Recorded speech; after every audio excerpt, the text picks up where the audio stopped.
This is Gerardo Del Real with Resource Stock Digest. Joining me today is the all of a sudden greedy president and CEO of Patriot Battery Metals, Mr. Blair Way. Blair, what are you doing out there? You getting greedy on me? You giving away all our stock?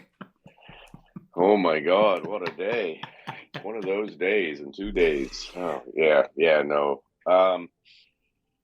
It's been a tough few weeks finalizing all this prospectus stuff, and certainly having seen the reaction to what was really just a change in the option plan has created quite a bit of confusion, and we need to sort it out just so people understand there is no grab of free shares or some sort of thing like that.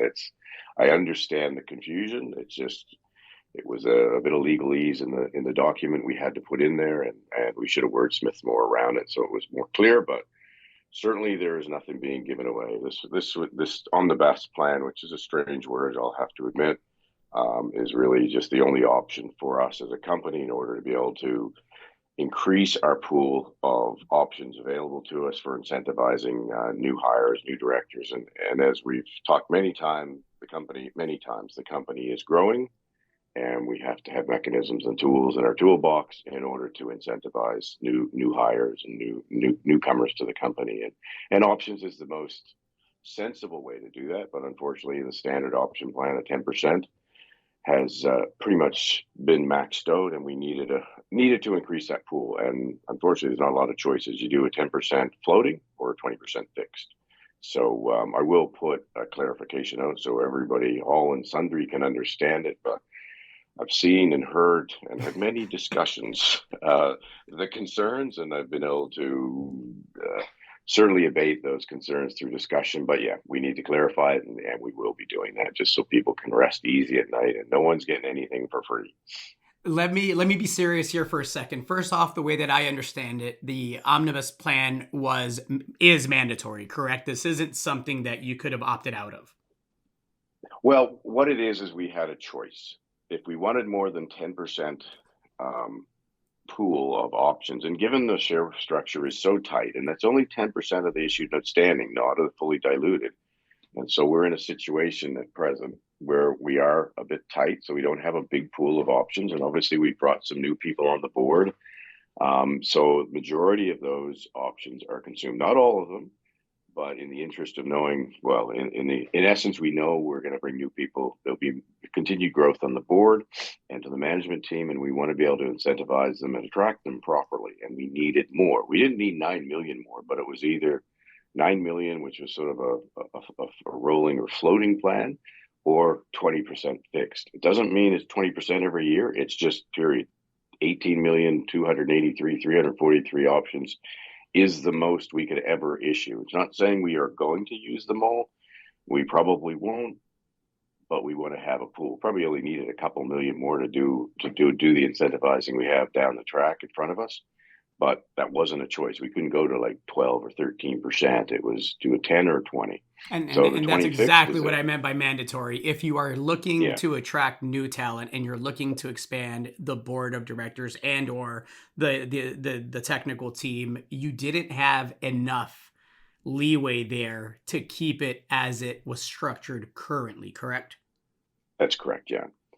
The interesting thing to even add more confusion to it is the fact that now we're going to be ASX listed on top of TSX listed. Both exchange and regulatory authorities have different ways that they treat options and how they can or cannot be issued. So as we become ASX listed, my understanding is that if we're issuing options to directors, that will still have to, even though this omnibus plan still has to be approved by vote at the upcoming AGM. Also, any options that are issued to directors and management also need to be approved in the future once we're ASX listed. Those will have to be approved individually by vote. So that creates all kinds of challenges. You can award them, but then you'll have to have either at the AGMs they'll just have to be voted across. So there's already a reasonable mechanism to ensure that stuff is not given away, even under the TSX regs. Well, the ASX layers on another layer of sort of diligence to the whole process of not giving away free stuff. So yeah, it's kind of not, it's a very inflexible process. As I said, it's either 10% floating or 20% fixed. There is no 20% every year. We already have, as I said, around the 9 odd million options issued now, and we need access to another couple million probably for incentivization. And as we grow, there'll be more. But if we keep the stock as tight as we have, and every financing we do right now on a 10% fixed plan, 10% floating plan, if we issue another million shares, that's 100,000 options, which, to be honest, is not a huge amount of incentivization for a professional that we're trying to attract to a project of this caliber. So it really just gives us the tools we need in our toolbox, and that's it. And again, we're not going to abuse them. We won't abuse those tools. We just need to have them available so that we can utilize them as we need them. And that was going to be my next important point of clarification. There isn't an intent to immediately go out and go, 15, 16, 17, 18 million, correct? We're looking at having the flexibility of adding a couple of million if that board of directors is expanded upon.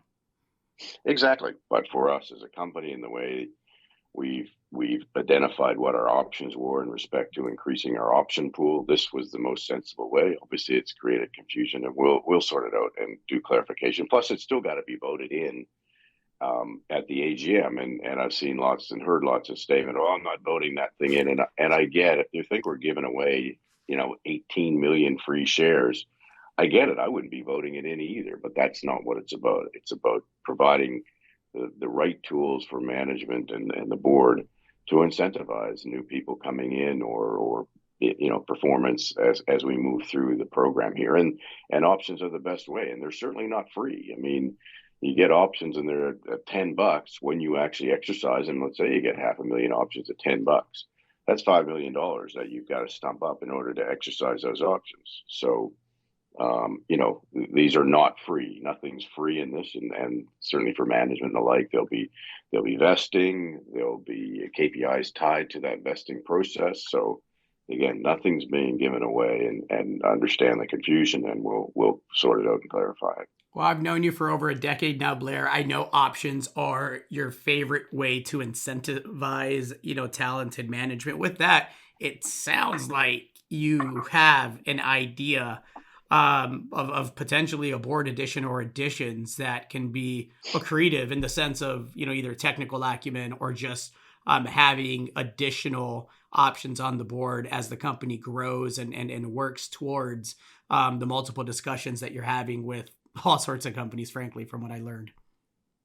Absolutely. And of course, as we grow as a company, we need to add the various skill sets, and we probably have a high amount of technical capacity in order to demonstrate we have the capacity to move this thing forward and get it into production. But of course, part of that production process is permitting and engagement with the First Nation, with the Quebec province, with the Canadian government. And those are the sort of directors that we are sort of certainly exploring opportunities with respect so that we can bring that in. We've seen critical elements have received their permit in Quebec. They're draining lakes. They're putting their facility into production, or heading down that development cycle. So we've seen permitting is possible, and obviously, in order for that to be done efficiently and effectively, we need to engage and have the right sort of network of connections in order to ensure that we don't make mistakes as we process through. There have been a number of projects, not only in Canada but elsewhere in the world, where mistakes have been made in that early process of permitting, and we want to make sure we avoid that. So that's about seeking out the right sort of people to join the team to ensure we are doing the right thing.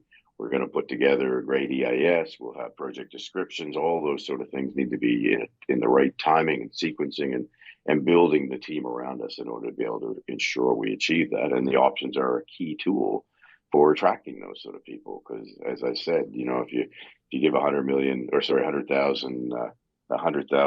options, and they're already at say $5, they want to see upside. Obviously, they see the upside of where we've talked many times about where the share price should and could go.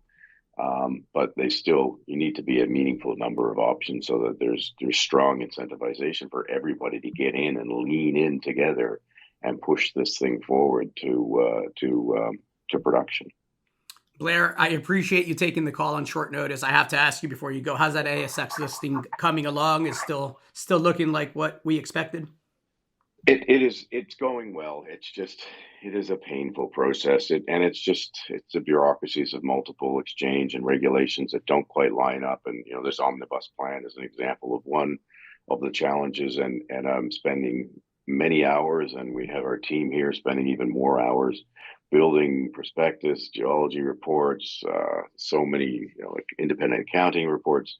It's an IPO. We're IPOing the company again while we're an active, breathing, living company. So, I mean, as of course, during any financing or, IPO, well, certainly an IPO, but even during any financing, we can't put material news out. And that's a pain. We have material news in the back on the back burner right now. And we hope to get this ASX thing through as quickly as we can. Once we're trading on the ASX, then news will start to flow again, and then people can relax. But the fundamentals have never and are not changing on the project. We've had this great drill program that's taken us all the way to just a few days ago when we stopped, and the team are now preparing for a winter program. We're waiting for the ground to freeze. I mean, we have so much to talk about and so much news to share. Our drill program, I sort of put a teaser in this recent news release about the plans for the winter drill program, but I can provide more info on that, and that doesn't impact our ASX process. So that gives people something to sort of chew on for a bit. But it is frustrating. I've maintained one news release a week almost continuously since we started down this path of exploring and defining the Corvette project. And since this ASX listing, I've had a few handcuffs put on in the process, and it's frustrating because news is good. People get it. You can see that people are understanding the story. So I'm looking forward to getting back to the new normal, which is, getting press releases out in a timely and regular manner, so people are not asking the questions that they shouldn't be asking because the news is out there. So we are getting closer and closer to that realization, and I hope the end of November, first week in December is where we can start to see normal life again. I'm assuming you're going to put out a pretty robust press release clarifying exactly when Patriot Battery Metals starts trading on the ASX, right? As I know that there are whispers of, actually not whispers, I've seen it, but there is another company with a similarly sounding name that will be listing on the ASX right around the same time. So I trust that you, as the CEO of Patriot Battery Metals, will be making sure that there is a clarification as to when Patriot Battery Metals starts trading. Is that accurate? Yeah, we're not sure how that happened. I guess it's flattering to be sort of closeology played, but not a super fan of the closeology in naming. But for whatever reason, they were able to get the name through the processes down here. And as I said, each country and regulatory regime has their own sort of ground rules for what you can and cannot do. And obviously, the naming has similarities, but not enough to trigger it. If you did that in the Canadian environment, you probably wouldn't get it through. I'm sure you wouldn't get it through. But be that as it may, we will definitely be clarifying, and people will be able to see we'll be announcing the ASX. We'll be back on track for our assays being issued, and people will see. There's only one Corvette.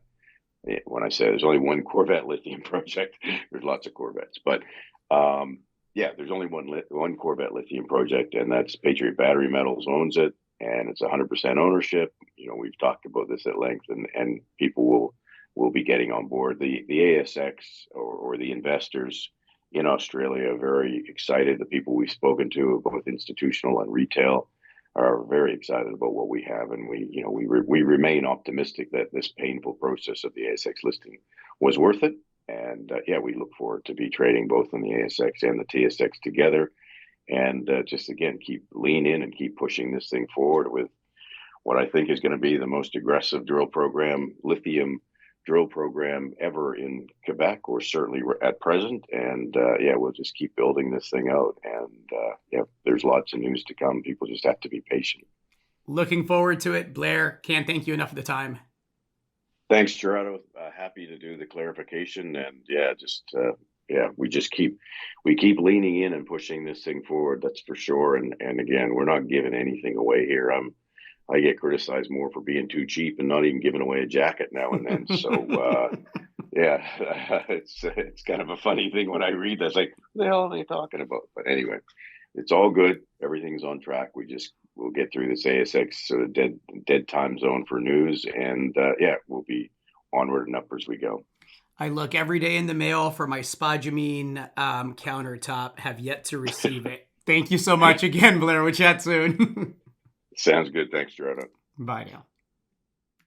Hey everybody, Gerardo Del Real here. If you're enjoying the content that you just saw, you can let us know in 3 simple steps. Hit the like button, hit the subscribe button, and please share across your network and on social media. Take care, everybody.